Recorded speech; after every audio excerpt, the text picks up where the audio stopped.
So let's start with your first lure. My first lure, it does depend a little bit on time of year. So my first lure generally is the Fish Art Wriggling Minnow. So it's a very small sinking stick bait. It's, when I say sinking, it has a little flutter action. So it's very slow sinking. And when you twitch it, it does raise up in the water a bit. So you find it's not plummeting down in the weeds. So if I do find I let it sink a little bit too long and I get a bit of weed, I give it a sharp rip.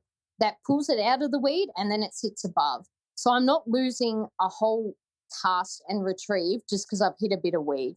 So I can then make it lift up and continue the retrieve. And sometimes when you give it a sharp rip out of the weed or a shake to get a little bit of weed off, you can get the hit that way. So it's important, I think, if you do get a bit of weed on the lure, give it a shake, give it a rip, try and get it off instead of just winding it straight back in. Awesome. Lure number 2. Lure number 2 would be the Z-Man Slim Swim. This one is best in the autumn and sort of the summer periods, even spring. At this time of year now, when they're paired up, they're not looking at this thing at all. Just because the slow roll, they're not really feeding. So this one's really good when they're in sort of feeding mode rather than pairing up and spawning mode. They absolutely love the small profile. And I use that one with a 1/16 ounce jig head, which seems to be the perfect weight just to keep it above that weed. So you want it to roll along the top as close as possible. So if you're hitting a little bit every now and then, you know you're in the perfect strike zone. And you can roll it super slow. So I can vary it to a fast retrieve or I can just work it absolutely dead slow to keep it in their face as long as possible. Nice. Lure number 3. Lure number 3 is a hard one because I've got a tackle box that's full of lures and I use about 2. Number 3 would be the bent minnow, just because it's fun, which is a pretty simple answer. But some days they do love it. If I'm using my other 2 lures and I know there's fish in that area and I just cannot get them to bite or they're just not hitting the lures hard, sometimes just skating across the top can just flick a switch in their head and they'll just come up and have a go.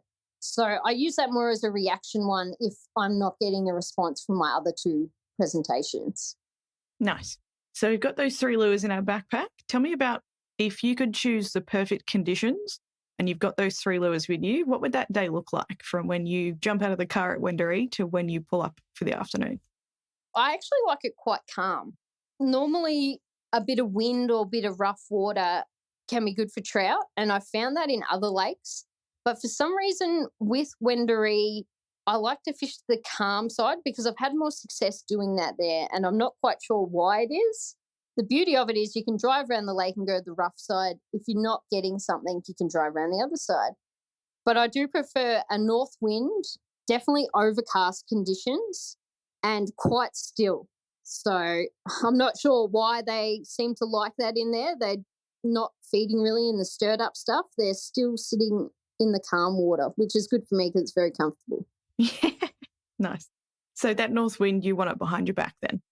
Yes, I do like to fish the North Bank a lot. I find it's just really productive area, really good weed beds, it's shallow, and it generally holds fish all the time.